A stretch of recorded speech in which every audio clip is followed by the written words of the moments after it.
Hi, and welcome to Digital Defense. I am your host, Jordan Robertson, broadcasting to you live from the Bloomberg News Bureau in Washington, D.C. I am a cybersecurity and privacy reporter here with Bloomberg, and this is our weekly show about all things cybersecurity and digital privacy. This is an interactive show. We encourage audience participation.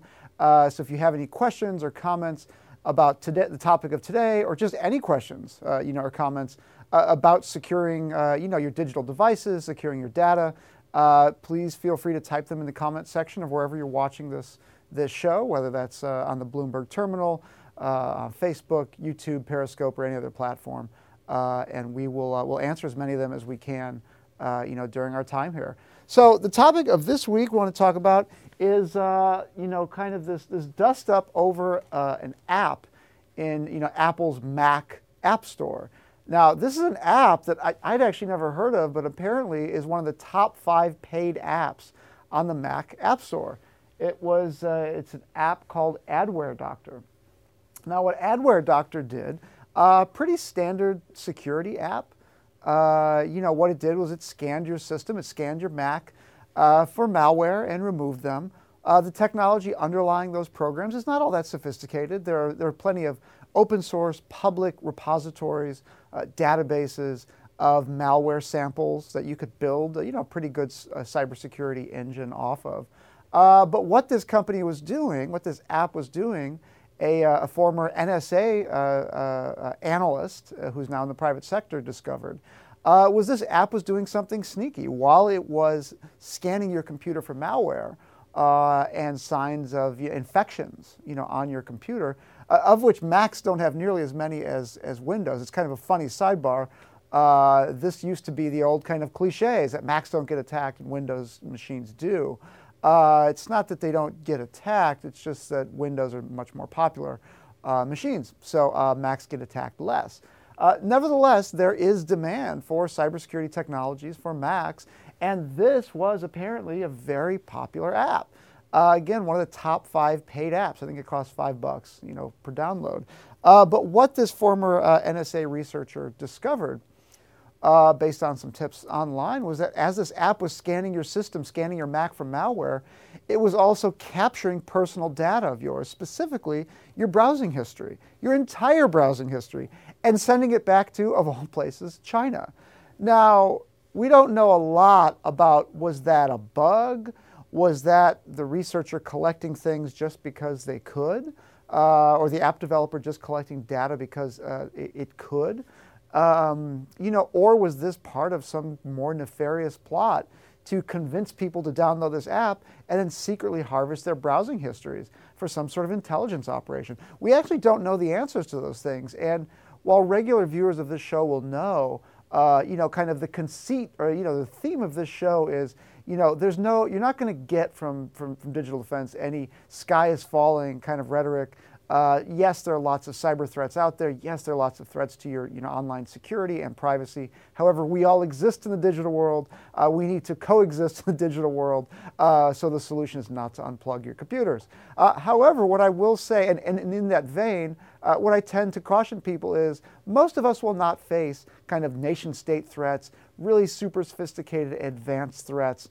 If the NSA is after you, if the Russian intelligence services are after you, if the Chinese intelligence services are after you, you don't really have much hope of evading that. But for regular people, what does it mean that an app developer, one of the most popular apps in the Macintosh App Store, can wind up being spyware? What does that mean for those of us that use Macs and that kind of, there is this, I would call it almost a myth in some cases, of this kind of perfect security for Macs and for Apple products, because Apple has such kind of tight control over its ecosystem. What this case shows, the big picture lesson for us today is, what this shows is that ecosystem is permeable. Attackers and adversaries are just bad actors, can slip stuff by even Apple's really stringent defenses. And in this case, what that looked like, again, if you used this app, if you use the Adware Doctor app, it seems like you were getting a legitimate level of security for your money. There's no allegation that the security technology was flawed in any way. But what this app was doing behind the scenes was capturing your browser history and sending it to a server in China. Now, again, a couple of caveats. We don't know, is that just the app developer capturing that data along with other data just because they could? That's a pretty common problem with a lot of app developers because they do get access to information, and the default position seems to be, in a lot of cases, let's collect the data because we can, and maybe there's some use for it down the road, either for the app or for resale or whatever. Or we don't know is, was there something more nefarious going on here? Because when you think about it, a legitimate app, an app that purports to be legitimate, is actually a really great Trojan horse for all kinds of really sophisticated spying. What we talk about a lot in this space is, nation-state attacks, tools like those that Edward Snowden and others have leaked, from the NSA, really sophisticated mechanisms that, that intelligence services have for penetrating really targeted computers. There's a different way to look at this problem, which is you don't need a super sophisticated tool if what your tool is, potentially, is, a legitimate app in an app store. Again, there's no allegation that this app developer was intentionally doing anything unauthorized. However, the code in this person's app did something that so clearly violated the App Store policies and so clearly violated Apple's policies that this app was removed. But it was about a month after Apple became aware of it. So what does this mean for those of us trying to secure our systems, trying to have at least some modicum of security for our digital devices? Does this mean that you shouldn't use apps from the App Store, whether it's for the Mac or for the iPhone? Does it mean that you shouldn't use apps that are in the Google Play Store, or any of these other official repositories of apps? And the answer is it's kind of a tricky question because, again, Apple has such a tight grip on what is sold and what is distributed through its app stores that you are correct. We are all correct in thinking there's going to be a higher level of security or scrutiny, at least, around these apps. The Google Store as well, it has more apps and less control. However, Google is not doing nothing with those apps. They're heavily monitoring those apps too for malware. But, kind of what I wanted the point of today's show to be is that this Adware Doctor fiasco, again, if you're using it, Apple has pulled it from the store. I would advise people to delete it if you paid for it and if you've used it. You certainly don't want your browser history going back to China, or anywhere. You don't want anybody stealing your browser history for anything, especially if you haven't authorized it. But what's the big lesson for us and for you as the audience? You should take some level of comfort, whether you're using the App Store or whether you're using the Google's Play Store or whatever, that there is scrutiny of those apps. It's going to be far better for you to feel comfortable downloading apps from those places, those official authorized places, than just random places on the web, unauthorized third-party distribution sites. And the reason is this. The app stores are not perfect. As we see from this case, even Apple got snookered. Even Apple got hoodwinked. And, this app developer was doing something really nasty and really insidious, right under Apple's nose, even as this app is skyrocketing to the top of the charts in the Mac App Store. Apple missed it. And the reason it missed it is this, and we're getting some questions in. Thank you for those questions. For those of you who are just joining us, this is Digital Defense, Bloomberg News, weekly cybersecurity and digital privacy show. We're talking about Adware Doctor. This is a controversy involving Apple and an allegedly malicious app that was in the Mac App Store until Apple removed it this week. And we encourage questions. We want you to write in with any questions you have about the security of app stores, the security of using apps, for these devices, and what you're supposed to do if you suspect your apps are misbehaving. So why don't I just get to some of these questions first? And I do have some advice about, whether you should feel secure using these app stores. And the bottom line is yes, but, and we'll get to that in a second. So first question here, has this happened with other countries besides China, i.e. Israel? Yeah, so what happens is this. These app stores, if you are an app developer, there are one of two ways that your app can kind of go sideways and become either malicious or violate the terms of service. One is you're designing an intentionally malicious app and it's disguised as a legitimate app. So there are lots and lots of malware authors, not just from China, but Israel, to the viewer's question, and all over the world, that have tried to, sneak malicious apps into the Play Store, into the App Store. Sometimes they're successful, sometimes they're not. Generally these companies catch on pretty quickly that, hey, there's something wrong here, or they get complaints and then they remove the apps. So that has definitely happened before. What we haven't seen a lot of is super popular apps. Again, I hadn't heard of Adware Doctor, but it's very popular. It was a very popular app, one of the top 5 paid apps on the Mac App Store. And that's a super popular app. You would assume that an app like that would get an extra level of scrutiny by Apple, and it may have.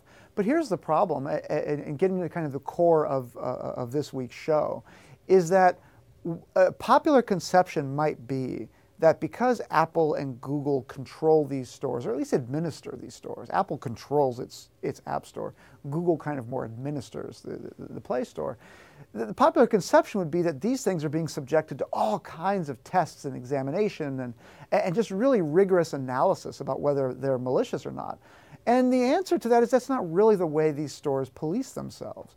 The stores are, the apps in any of these stores, Google's or Apple's or whatever, are subjected to automated analysis. That means they are cross-referenced. The code in those apps and the behaviors of those apps are sandboxed, which are run in a secure environment, and they are compared against samples of known malicious software. So if somebody is trying to get an intentionally malicious app into these stores, and all it does is malicious, the chances of that being detected are actually pretty high. In Google's case, it may not catch it immediately, but it will catch it because Google is scanning those things a lot, and so is Apple.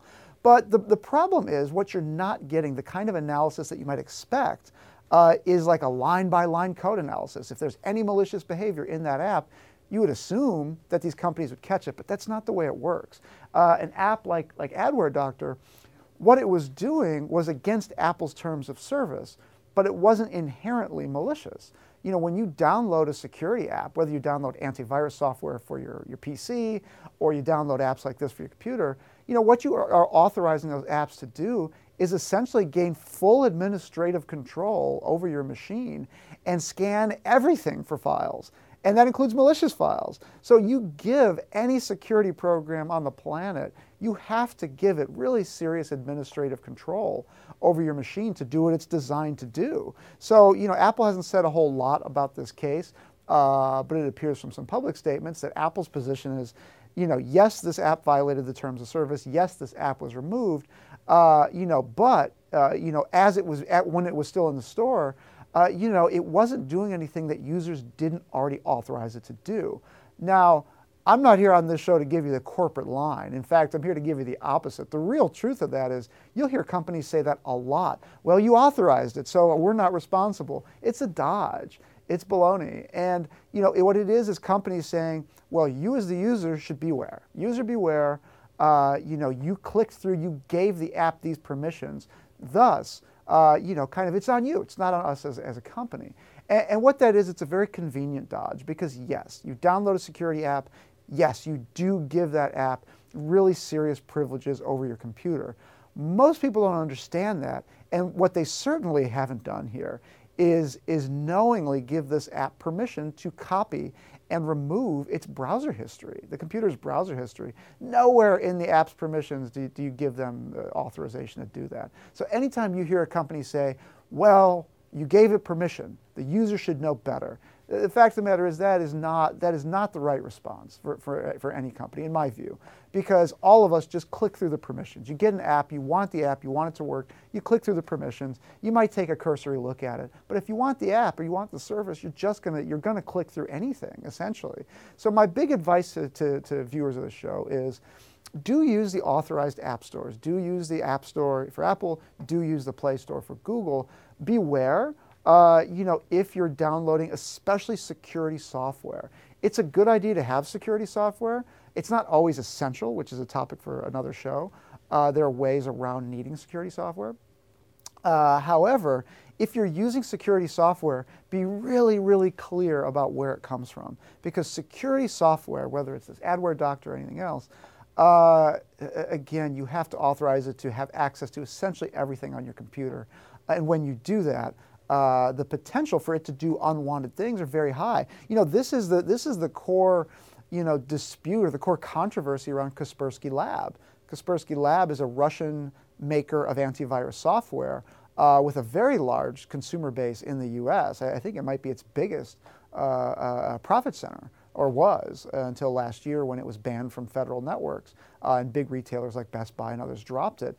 The issue with Kaspersky was the US government has said that it has detected Kaspersky Labs software being used by Russian intelligence services to scan targets' computers and remove sensitive files, including, in at least one case that's been reported, classified information that was stored improperly on an NSA contractor's home computer. The point of it is, and any US-based software can be used the same way. I mean, it's not just Russian software, those are the examples we have. When you download security software, be very, very careful about what it is you're using, and really think hard about, do I need this software? Do you really need security software for Macs? Well, it's not a terrible idea, but also just think about what you're doing before you download security software. It's not always needed. And if you do use it, make sure it's from a reputable vendor, or a vendor at least that's kind of widely known. There is some accountability about how its code works, but just you kind of have to be aware. There's no clear, great answer for how do you avoid situations like this, because the answer isn't don't use security software ever. There's certain use cases where it may not be needed, but for the most part, we do need security software. Just be aware of where you're downloading it from and go with known names. That tends to just be kind of the best advice. Next question here. In what regions was this app ever the top sold app? The US? Did this affect Mac users outside the US? I don't have that level of granularity on this, on that question. What I do know is that at the very least in the US market, this was a top selling app. My belief is that it was globally as well, but kind of irrespective of which particular regions this was one of the top apps. And my understanding is, again, globally, this was one of the top 5 paid apps in the Mac Store. There are lots of free apps. This is paid apps. And in one place, I saw that this was the top paid utility app for Macs. And what that means by utility is kind of administrative apps, kind of upkeep apps. Not fun apps like Final Cut Pro and video apps and music apps and things like that, but kind of utility apps. And the significance of that is, if you were an attacker looking to capture sensitive information about specific people, you could do a lot worse than having a famous, popular security app, landing on thousands and thousands of people's computers. The way intelligence services work, and we don't know if this was an intelligence operation. We don't know anything about the reasons for the app doing the thing that it wasn't supposed to do, except that it wasn't supposed to do that. The app developer had to know that it was doing it, and that it was sending data back to China, which is, a place that most Mac users would not be comfortable with their data going, especially their private data. So we don't know exactly why these changes or why these additions were made to this code of this app, but let's just assume one possibility is that it could have been a backdoor. It could have been some sort of government operation. You have to consider that possibility.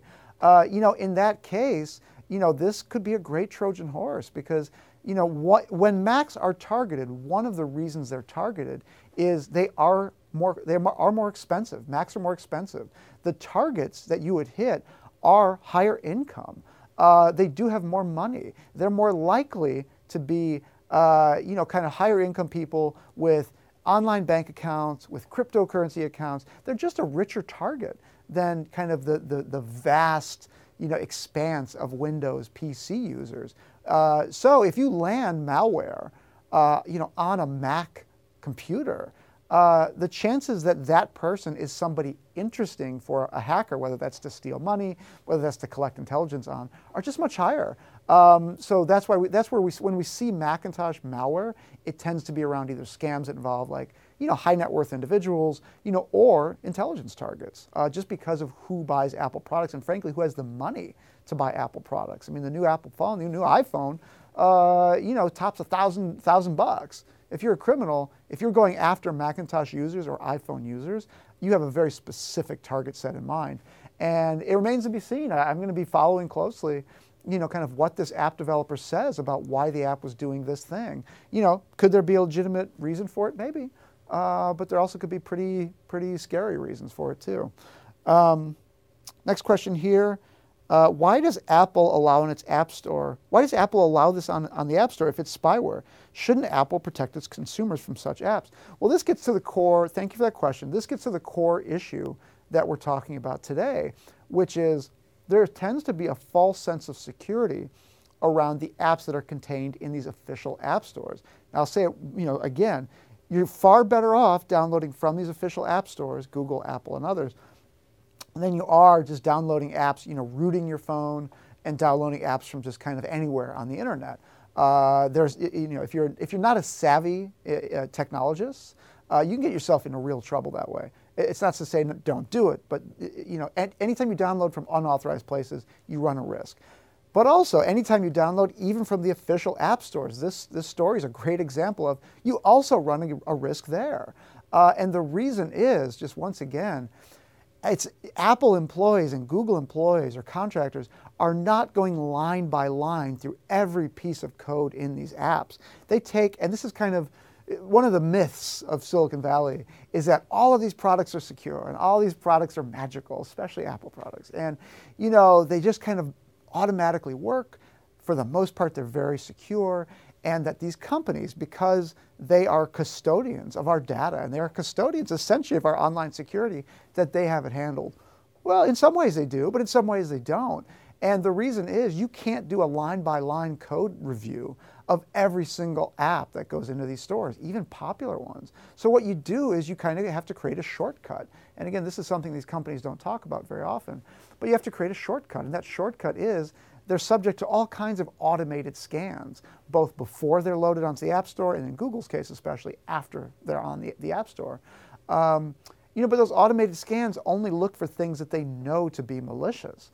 Take, for example, ransomware. Ransomware is a great example. I had a really smart person describe it to me this way. They said, here's the problem with blocking ransomware. This may seem like a sidebar here, but it's actually related. One of the problems with detecting ransomware is security companies would love to prevent ransomware from ever running on your machine. They would love to have some sort of signal, hey, this is ransomware, block it from encrypting all the files on this person's computer. Don't even let it run. Well, here's the problem with that. What happens is when ransomware runs on your computer, in many cases, you're clicking through something that you shouldn't click on. You're authorizing something, you shouldn't. And, you're authorizing something that you shouldn't. And the computer is saying, this user has authorized this next behavior. Whatever's about to come next, this user has authorized it. The problem with that, from the computer's perspective, is why would the computer block something that you've just told it to do? So from a security programmer's perspective, the same holds true with apps in these app stores. When you download this security app and you say, have access to my files, please, I'm asking you to inspect all my files and remove anything that might be malicious. It gets very hard from a reviewer's perspective to determine, okay, the user wants this program to remove malicious files from their computer. That is the stated purpose of this app. Why would you block a program from doing that very action? Well, things get confusing when the files that are being removed are not the files that the user thinks are being removed. It's a nuance, but it gets to this point that it's very hard for organizations to determine when a user authorizes an action, whether that action is then malicious or not, whether they were tricked into authorizing a malicious action. From the level of code review, that's very hard to determine. So again, what these app stores do is they just scan everything. They scan everything for known malicious behavior, but things get really tricky when the behavior may be authorized, quote unquote, by the user. It's a hard problem, and it's not necessarily something that can be solved easily. But that kind of gets to the core of this viewer's question, which is a natural one and a reasonable one. Why would Apple allow spyware on its site in the first place? And the answer is obviously it didn't know at first. It couldn't know. But also the tools for detecting this level, this kind of fine-grained malicious activity, are not perfect. They look for known examples of malware, and if it doesn't fit that description, good luck. You know what I mean? So we only have a few more minutes here. Thank you for these questions. We've got a couple more to get through before we're out of time. Let's see here. Okay, can any app scan through your web history and send that information to the developer? The short answer is no. You give apps certain permissions when you download them. And in many cases, the apps will say, we need access to your location, we need access to your contacts, whatever. We've all seen these notifications. The problem is, so that would not inherently allow that app to access your browser history. The problem, again, with security applications is you have to give security applications the ability to look at essentially everything on your computer to look for malware. So when you authorize that, you say, program, please look at everything on my computer. You're expecting that it will look at everything on your computer for good. What you're not expecting is it will look at everything on your computer, cherry pick some of the most sensitive stuff, your browser history, and ship it off to parts unknown.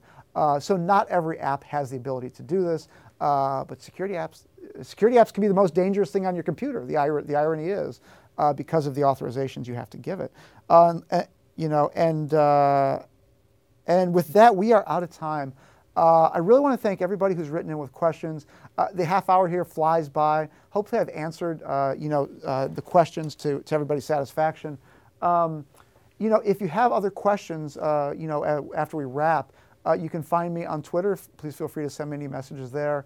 I'm at JordanR1000. That's JORDAN, the letter R1000. The Global Technology webpage is bloomberg.com/technology. There you'll find links to this show and all the other great content we have, from Bloomberg's Global Technology team, of which I'm a part.